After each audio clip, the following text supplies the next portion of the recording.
Chulin, page 99. We are 10 lines from the top of the page. We are familiar with the concept of batel b'shishim, go by an application of 1 to 60. Not everyone hold it, as we learned in the previous daf. There are those who hold that it's different measurement. So here is one of them. Rav Asi, yativ Rav Dimi v'ka'amar le'ashmateta. So he heard what we learned in the previous daf on behalf of Rav Asi, that in order to make it heter, you need to have, when it's come to a forbidden food, you have to have nullification in a mixture only if there is 100 times its value of permitted food. אמר לאביי, וכל איסורים שבתורה במאה. So he said, Rabbi said, is that correct to say that all the forbidden food that we enumerated in our Torah that are mixed with permitted food are nullified only in the mixture contain 100 times their value of permitted food? Here is a quotation from Mishnah, Tractate Chullin, chapter 2, Mishnah 6. ואתנן למה אמרו כל המחמץ ומטבל ומדמע להחמיר. So the pasuk said in Bamidbar chapter 18 verse 29, מכל מתנותיכם תרימו את כל תרומת השם מכל חטבו את מקדשו ממנו. So we derive from this pasuk that anyone who leaves non-sacred food with living agent that is a truma, or flavors with spices of truma, or mixed truma into non-sacred food, so basically doing so, making the food forbidden for non-kohen, the halacha is to be stringent if he mixed one type of food that is truma with non-sacred food of the same type. However, min umino, להקל ולהחמיר, min ושאינו מינו. So we said that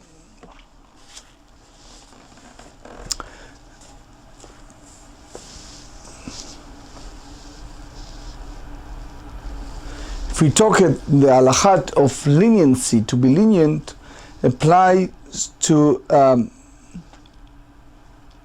if it's astringent, it's a mix of one type of food that is truma with the non-sacred food of the same type.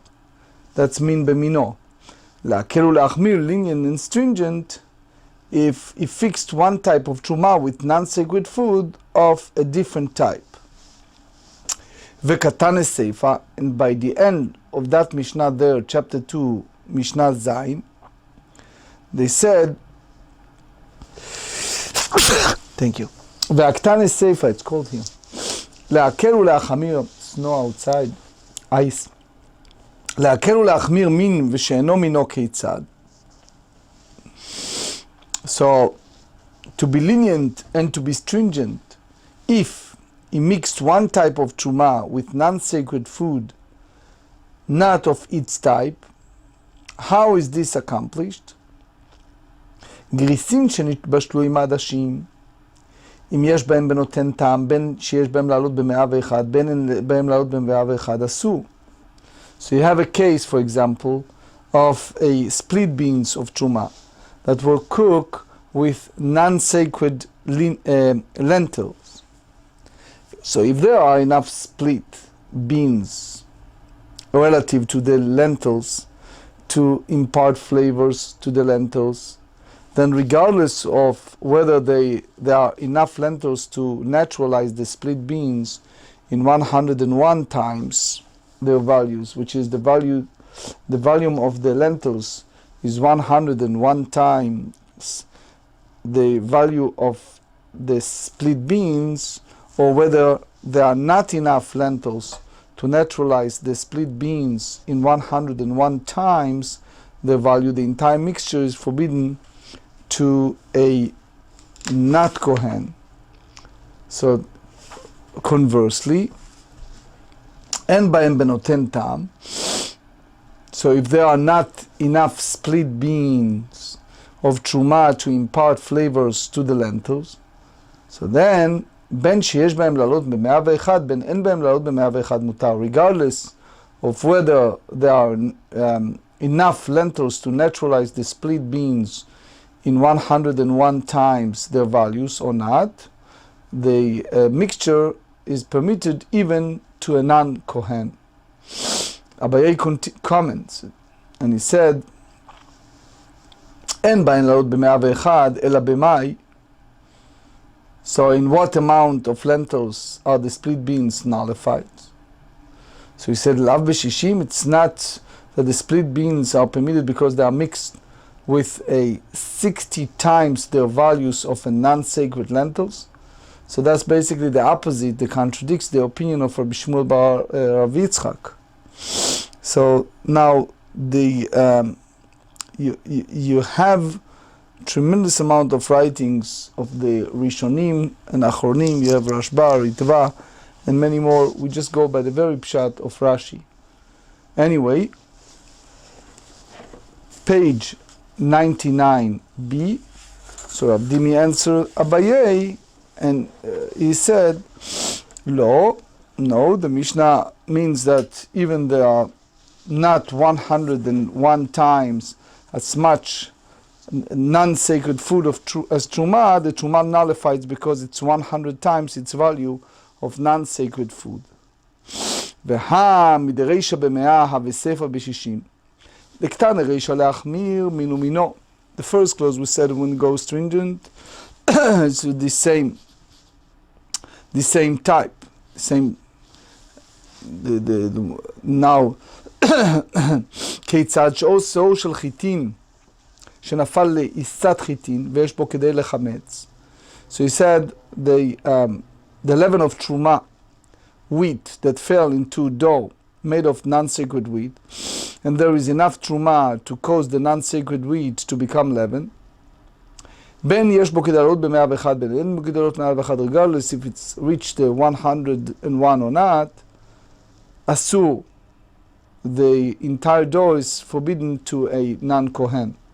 אין בו לעלות ב101, בין שיש בו כדי לחמץ, אין בו כדי לחמץ אסור. So therefore, would you suggest that both Reisha and Seifa are stating that the Truma is nullified ב100 in 100 times its value?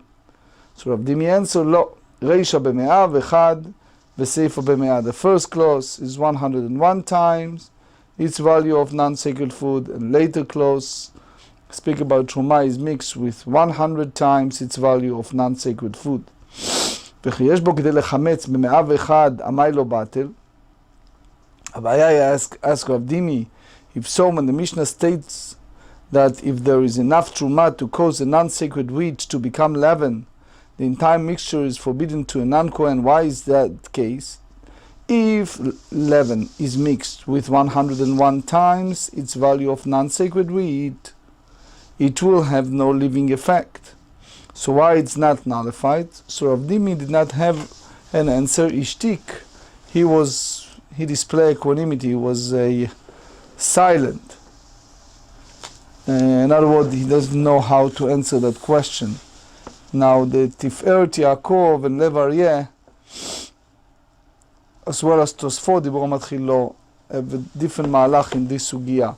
My brother-in-law, David Avram Mandelbaum, in his Daf al Daf, brings the Chtam Sofer,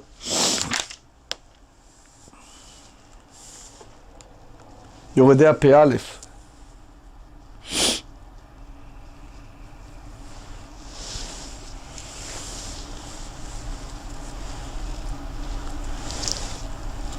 And he basically, just reading some of that. נשאל אודות בין תורה דדחיקה לשעתה ונפרסתו כמעשיית גבינה. It's a very hard time, and the only way to make a living is making cheese. ורוצה מעלתו בתקנתו להמציא לו יתר להעמיד חלב באור קיבה, כי העמידה בקיבה בלאור מקלקל הגבינות וגם צריך זמן רב. So you bring the ravid and everything in our sugya. So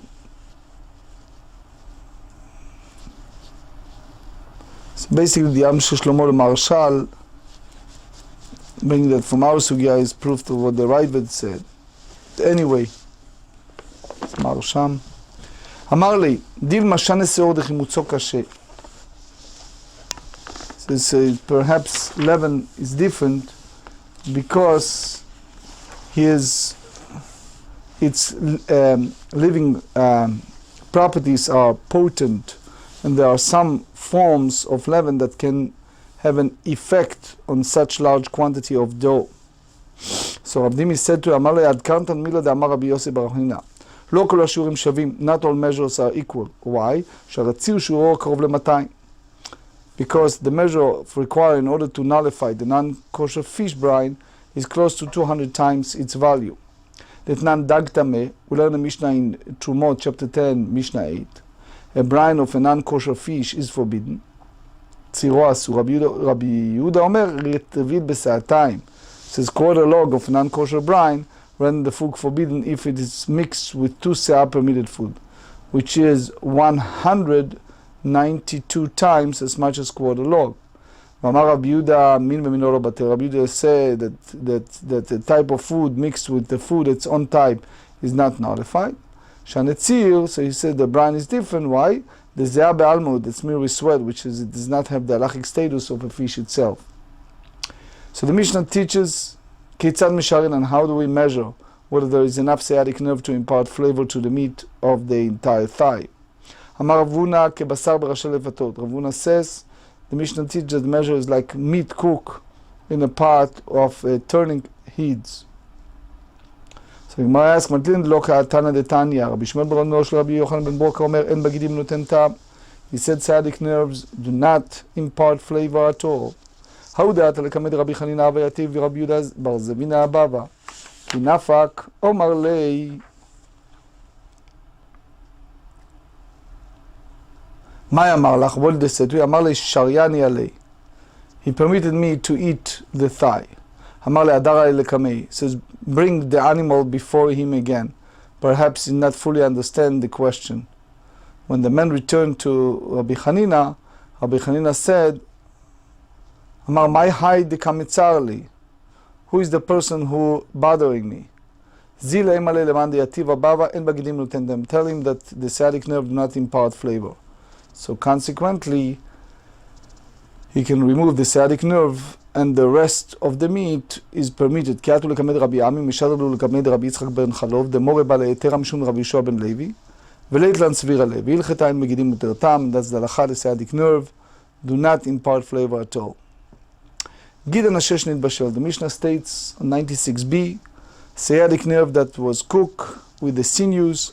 So when one identifies the sciatic nerves and removes it, the other sinews are forbidden if the sciatic nerve was large enough to impart flavor. And if he does not identify it, all the sinews are forbidden because each one could be the sciatic nerve. So the Gemara challenges and said, Velivtul beruba, let the sciatic nerve be nullified by simply majority. Page 100. The Gemara answers and it said that Briya Shane, that sciatic nerve is a distinct entity and therefore it's different, that is not subject to nullification. The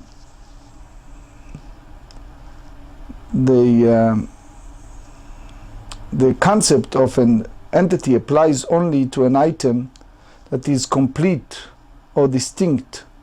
If the entity or part of it was crushed, it loses its status as an entity. Furthermore, the entity is defined as an item that does not have the same name when it's divided. For example, the sciatic nerve that is cut into pieces is called a piece of sciatic nerve. So therefore, a sciatic nerve is not considered an entity. By contrast, an animal carcass, nevela, that is cut in 2 pieces is still called nevela, and for this reason it's not considered to be an entity.